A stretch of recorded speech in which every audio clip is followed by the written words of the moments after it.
আরে ভাই দুঃখের কথা কি কমো, যেদিন বাসায় থাকি ওই দিন আমার আম্মুর রান্না রান্না খাইতে খাইতে আমার বাজে দুপুর 3টা। তো এদিকে হচ্ছে দুপুর 3টা বেজে গেছে, এখন আমার আম্মুর রান্না হয় নাই। আমি এদিকে খিদার জ্বালায় হইতাছি, সিধা হয়ে যাইতাছি। তো এদিকে ভাবলাম যেহেতু আমার আম্মুর এখনও রান্না হয় নাই, তো আমি এদিকে মুড়ি আছে, মুড়িটা বানায় খাই। আম্মু বলতেছিল চিড়া আছে, চিড়া ভিজায় খাগা। তো আমি বলতেছিলাম যে আমি চিড়া তো খাবো না, মুড়ি খাই। তো এদিকে হচ্ছে 4টা টমেটো নিয়ে নিছে। আম্মু আবার বলতেছে আমাকে ওই একটু বাড়াই করিস।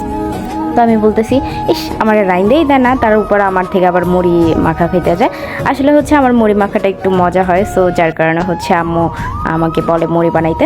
তো এদিকে হচ্ছে আমি পেঁয়াজ মরিচ টমেটো সুন্দর করে কাইটে নিছি। পারলে একটু শসাও দিলে মজা লাগে, কিন্তু শসা বাড়িতে ছিল না, আম্মু নাকি কালকে সব খেয়ে ফেলছে। তো এদিকে হচ্ছে আমি পেঁয়াজ মরিচ কুচায় সুন্দর করে এগুলোর মাইখা নিয়ে একদম সুন্দর করে হচ্ছে মিক্স করে নেব। আমার হচ্ছে জিভে জল চলে আসে যখনই আমি টমেটো দেখি, কারণ টমেটো ভর্তা আমি প্রায় সময় করি, কারণ টমেটো ভর্তা আমার অনেক ভালো লাগে।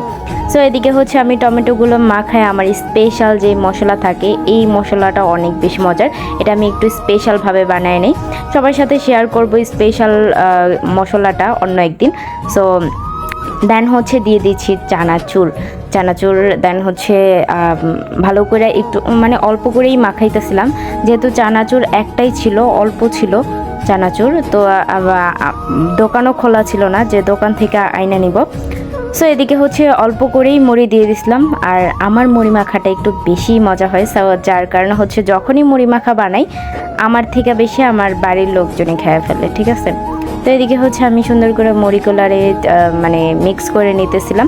তো এটার উপর দিয়ে দিব একটু সরিষার তেলটা দিলে একটু ফ্লেভারও লাগে, একটু মজাও লাগে, টেস্টটা একটু ভালোই বাড়ায়।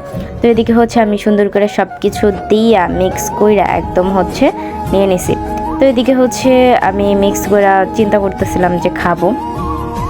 তো এদিকে হচ্ছে আম্মুরেও ডাকতেছিলাম, আম্মু আবার গোসলে চলে গেছে। এদিকে তরকারিটা বসায় থিয়া আমার খিদায় পেট জইলা ইন্দুরে দৌড়াদৌড়ি করতেছে। ওই ইন্দুরে খিদায় অর্ধেক মরেই গেছে, আর দৌড়াদৌড়ি করতেছে না। দুপুর বাজে 3টা, যেদিনই বাসায় থাকি ওই দিনই আমার খাওয়ার 12টা বেজে যায়, বুঝছেন।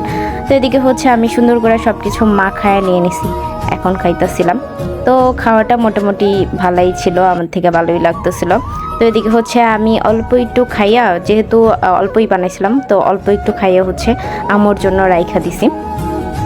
তো খাইয়া দেখতেছিলাম। আর আমার দেখেন আমার চেহারা পুরাই ফকিরনির মতন লাগতেছে, বুঝতেছি বাজে লাগতেছে, কারণ আমি এখনও গোসল করি নাই, বাসায় আছি, এখনও কিচ্ছুই করি নাই, রূপচর্চা মর্চা যা আছে কিচ্ছু করি নাই, যার কারণে হচ্ছে আমার একটু ভিখারি লাগতেছে।